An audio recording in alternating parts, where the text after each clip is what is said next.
বাংলাদেশ ডাক বিভাগ একসময় যেখানে চিঠি আর মানি অর্ডারের মধ্যে সীমাবদ্ধ ছিল, আজ এই প্রতিষ্ঠানে প্রযুক্তি, অটোমেশন আর স্মার্ট সার্ভিসের মাধ্যমে হয়ে উঠেছে নতুন সম্ভাবনার প্রতীক।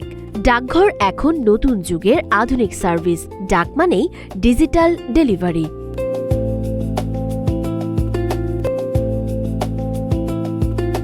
দেশজুড়ে মেইল প্রসেসিং সেন্টারগুলোতে আধুনিকায়নের কাজ চলছে, যেখানে automation, barcode scanning, real time tracking সবকিছুই এখন ডিজিটাল সিস্টেমে পরিচালিত। দেখা যাচ্ছে যে একমাত্র বাংলাদেশ ডাক বিভাগ বা বাংলাদেশ পোস্ট অফিস আমরাই একমাত্র দেশের প্রতিটা ইঞ্চি আমরা কাভার করি। বাংলাদেশ ভূখণ্ডের 1 ইঞ্চি জায়গাও কোনো না কোনো পোস্ট অফিসের ঠিকানার বাইরে না। আমরা রিমোট অঞ্চল পর্যন্ত আমরা যাই।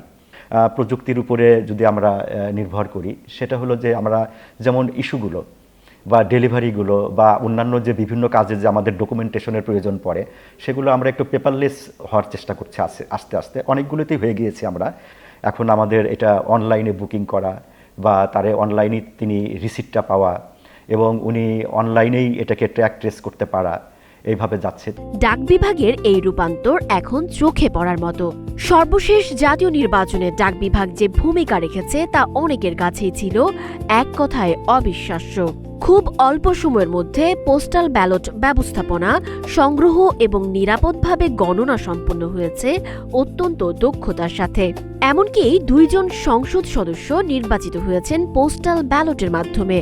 এত অল্প সময়ে জাতীয় নির্বাচনের মতো একটি গুরুত্বপূর্ণ দায়িত্ব এত নিখুঁতভাবে সম্পন্ন করা, এটা সত্যিই ছিল এক বড় চমক। প্রবাসী বাংলাদেশি যারা বিভিন্ন দেশে আছেন আর দেশের অভ্যন্তরে যারা আছেন ভোটার, সবাই মিলিয়ে 15 লক্ষের মতোই পোস্টাল ব্যালটে ভোট দেন। এটা আমাদের জন্য একটা বড় ধরনের চ্যালেঞ্জিং ছিল এবং শুরুতেই নির্বাচন কমিশন এবং তাদের মাধ্যমে সরকারকে আমরা অবশ্যই ধন্যবাদ এবং কৃতজ্ঞতা জানাই যে বাংলাদেশ ডাকের প্রতি তাদের আস্থা রাখার জন্য। প্রযুক্তি নির্ভর সেবার সম্প্রসারণের ফলে প্রতিষ্ঠানটি আয় ও সেবার দিক থেকে ইতিবাচক প্রবৃদ্ধি অর্জন করেছে। এই সাফল্যের একটি সংক্ষিপ্ত চিত্র যদি তুলে ধরি, ফ্র্যাঙ্কিং সার্ভিস থেকে আয় 9,48,143 টাকা, পোস্টাল ব্যালট ও সংশ্লিষ্ট কার্যক্রম থেকে আয় প্রায় 42 কোটি টাকা। আজকের বাংলাদেশে ডাক বিভাগ আর শুধু চিঠি পৌঁছানোর প্রতিষ্ঠান নয়, এটি এখন একটি আধুনিক লজিস্টিক প্ল্যাটফর্ম, একটি স্মার্ট সার্ভিস নেটওয়ার্ক এবং সেবা ডিজিটালাইজেশনের এক গুরুত্বপূর্ণ অংশীদার। গ্রাম থেকে শহর একই গতিতে সেবা পৌঁছানোর সক্ষমতা নিয়ে স্মার্ট সেবার নতুন নাম বাংলাদেশ ডাক বিভাগ।